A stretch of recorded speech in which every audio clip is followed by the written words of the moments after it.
Video की शुरुआत करेंगे अर्गो से। अर्गो की अगर बात करें, आपने देखा होगा कल परसों अर्गो के प्राइस काफ़ी अच्छे खासे ऊपर चल रहे थे और ऑलरेडी हमारे सारे टारगेट्स अर्गो के हिट हुए थे जो हमने टारगेट डिस्कस भी किए थे। तो Argo HPP ecosystem to see L2 mainnet launch in Q4। Argo a blockchain platform designed to offer a hybrid solution for enterprises। तो अर्गो के साथ साथ हमने एक वीडियो डिस्कस किया था अभी कुछ दिन पहले, दो कॉइन को मेंशन किया था स्पेशली उसके अंदर, और वो दो कॉइन थे फार्ट कॉइन और AI16Z। वो एक छोटा सा वीडियो था, लेकिन उस वीडियो को बनाने का, शेयर करने का जो मकसद था वो ये था कि उसके ऊपर नज़र रखी जाए, फोकस किया जाए, रिसर्च किया जाए इन दोनों कॉइन्स के ऊपर।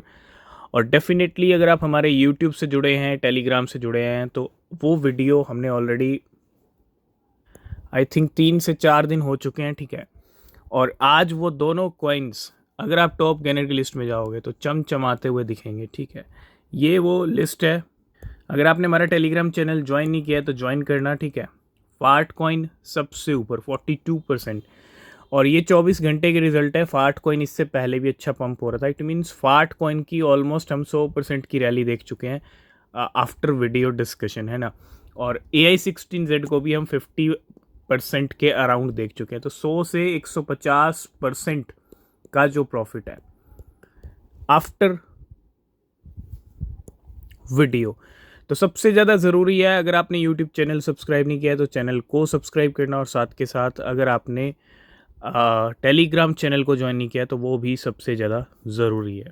कुछ अपडेट हैं TRX को लेके। TRX with zero tariff war चल रहा है। टैरिफ अनाउंस किए डोनाल्ड ट्रंप ने, उसके बाद चाइना ने भी टैरिफ अनाउंस किए, है ना।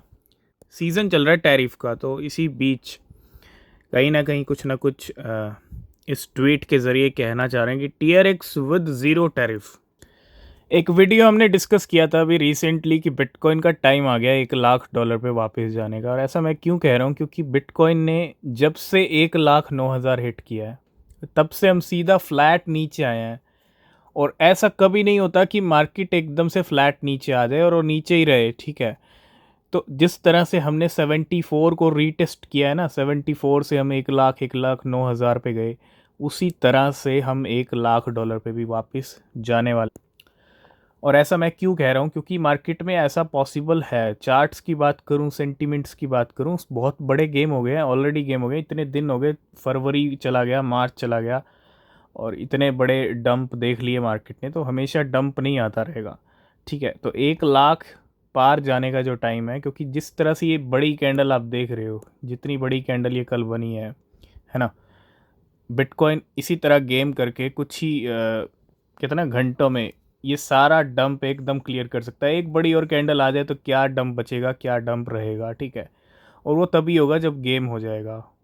और गेम कैसे होगा, आज की डेट है 10 अप्रैल। आज इवनिंग में क्या होने वाला है, CPI डेटा आने वाले हैं। CPI से पहले ही गेम कर दिया बिटकॉइन ने। कल $82,000 क्रॉस कर लिया था, ठीक है। अभी भी $82,000 पे बिटकॉइन बना हुआ है। आप देखो किस तरह से, किस तेज़ी से बिटकॉइन ऊपर आया, और $83,500 को भी हिट किया है। जिस तेज़ी से बिटकॉइन ऊपर आया, जिस तरह से ये चार्ट दिख रहा है, ठीक है। ज़रूरी नहीं है बार बार गेम हो, लेकिन हाँ, अगर थोड़ा लिक्विडेशन गेम बनेगा, होगा तो हो सकता है, लेकिन उसके बाद क्विक लेवल ऊपर। और नेक्स्ट जो टारगेट हैं बिटकॉइन के, वो हैं 90 से लेके $95,000। जो 1,00,000 वाली वीडियो हमने डिस्कस की थी, बिटकॉइन उसी राह पे चल पड़ा है। 74 से 83 तक आ चुके हैं। एक बड़ी कैंडल अब सीधा बिटकॉइन को इन लेवल पे लेके जाने वाली है, जो होंगे 90 से $95,000 के, ठीक है। तो कल रात हमने एक अपडेट किया था कि पैपे को लेके ट्वीट आया एलॉन मस्क का। अब क्यों आया, इसके पीछे क्या रीज़न है, लेकिन एलॉन मस्क का ट्वीट आना कहीं ना कहीं बहुत बड़ी बात है। फिर से पैपे को उस मेंशन करना अपनी पोस्ट के अंदर, ये एकदम बहुत बड़ा इशारा है, ठीक है। और पैपे के प्राइस बड़े थे कल रात को ही, 0.5 टाइम 0714 तक गया, 679 के लेवल चल रहे हैं। और वो पोस्ट क्या थी एलॉन मस्क की, उसके ऊपर पूरी वर्ल्ड मार्केट्स के अंदर इतना मार्केट को इम्पैक्ट करके, क्योंकि डोनाल्ड ट्रंप ने, वाइट हाउस ने एक चीज़ कहा है कि उनके टैरिफ का कोई प्लान नहीं था कि मार्केट्स को डंप किया जाए। लेकिन प्लान किसी का कुछ भी नहीं होता, लेकिन मार्केट्स इम्पैक्ट हो जाते हैं। अब मार्केट इम्पैक्ट हो गए डोनाल्ड ट्रंप के टैरिफ के नाम के, पे, ठीक है।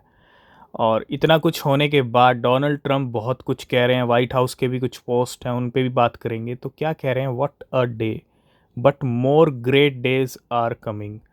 तो अब कौन से अच्छे दिन आने वाले हैं, क्या मार्केट्स रिकवर होंगे, पूरी अच्छी पावर से रिकवर होंगे?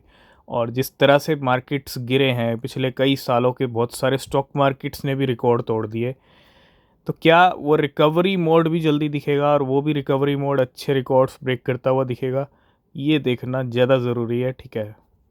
तो बिल्कुल वाइट हाउस के भी कुछ दो पोस्ट देखने को मिले और इसको लेके भी मार्केट्स में चर्चा है, ठीक है, क्योंकि डोनाल्ड ट्रंप ने जो कुछ किया उसके बाद वाइट हाउस के जो पोस्ट आ रहे हैं उन पे भी कहीं ना कहीं बात हो रही है। लेट हिम कुक, एक पोस्ट है लेट हिम कुक वाला, और दूसरा है do not retaliate and you will be rewarded. तो इन पोस्ट के क्या मतलब हम समझें, क्या कुछ मार्केट्स के लिए भी अच्छा हो सकता है, ठीक है, क्या अब कुछ अच्छा होने वाला है, इनके ऊपर आपके क्या व्यूज़ हैं, आप कमेंट करके बताना। बाकी जो अपडेट रहेंगे वो हम डिस्कस करते हैं। तो बिल्कुल आज की डेट है सीपीआई डेटा की डेट। पिछली बार सीपीआई डेटा कम आया था और बहुत अच्छा था मार्केट के लिए, लेकिन मार्केट में ज़्यादा कुछ खास हुआ नहीं। तो US CPI data is coming today at 6 PM, 6 बजते ही आपको टेलीग्राम पे सबसे पहले डेटा मिल जाएगा, तो ज्वाइन करना। और क्या क्या होना चाहिए, इफ़ लेस देन 2.8%, अगर 2.8% से लेस रहता है तो क्या सिनेरियो रह सकता है, बुलिश। एग्जैक्टली 2.8 रहेगा तो न्यूट्रल रहेगा, and more than 2.8% bearish. Binance back to back अपने वॉट टू लिस्ट और what to delist batch announce कर रहा है। वॉट टू लिस्ट का पहला बैच अनाउंस हो चुका है, लिस्टिंग्स भी हो चुकी हैं, उसमें से सेकंड बैच चल रहा है, उसमें से भी लिस्टिंग्स होने वाली हैं। इसी बीच बाइनेंस के पहले बैच की डी लिस्टिंग हो चुकी हैं, बहुत सारी डी लिस्टिंग की थी अभी रिसेंटली आपने देखा, और बाइनेंस ने अपना सेकंड बैच अनाउंस कर दिया वॉट टू डी लिस्ट का। इस बार फिर से यहाँ पे जो है 17 टोकन्स को ऐड किया गया है इस वॉट टू डी लिस्ट के अंदर। और ये 17 टोकन्स हैं, अगर हम देखें तो FTT है, ZEC है, जैस्मी है, STPT है, ARK है, आर्डर है, GPS है, MBL है, pulp, NKN, wing, LTO, FLM, BSW, alpaca, voxel and PDA। ये सारे कॉइन इस सेकंड बैच के अंदर रखे गए हैं और उम्मीद है इसमें से भी बहुत सारी डी लिस्टिंग होने वाली है। या तो बाइनेंस सारी डी लिस्टिंग करने वाला है या फिर इनमें से कुछ रह सकती हैं जिनकी डी लिस्टिंग ना हो। लेकिन हाँ, डी लिस्टिंग से पहले कुछ गेम हो सकते हैं, तो थोड़ा रिसर्च करना अच्छे से, ठीक है।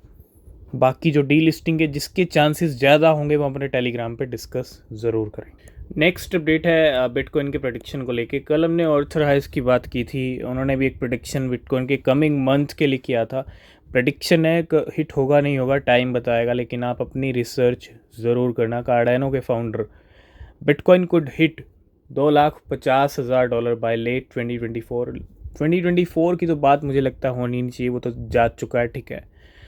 तो मे बी इस साल की बात हो रही है, लेट 2025, और कमिंग मंथ का ही प्रेडिक्शन था ऑर्थराइज का। इट मीन्स अभी जो जितने 8 महीने बचे हैं, इसी 8 महीने में आपको $2,50,000 भी हिट होते दिख सकते हैं बिटकॉइन के।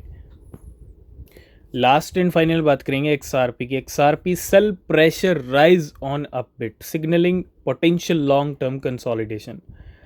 XRP के प्राइस नीचे फिसले मार्केट की सिचुएशन के साथ, जो टारगेट्स हमने ऑलरेडी डिस्कस किए थे। अब एक डेटा ये बता रहा है कि XRP का सेल प्रेशर बढ़ रहा है अप बिट के ऊपर, ठीक है। तो bearish sentiment as 1.4 million XRP KRW trade were executed on South Korean exchange up bit between 6 अप्रैल से लेके 7 अप्रैल, विद 62% बीइंग सेल ऑर्डर्स, ठीक है। तो ये अपडेट XRP को लेके, ये कुछ इंपॉर्टेंट अपडेट्स थे। बाकी आपको सारे अपडेट टेलीग्राम पे मिलेंगे, ज्वाइन करना, चैनल को सब्सक्राइब करना। तब तक के लिए बाय बाय, टेक केयर।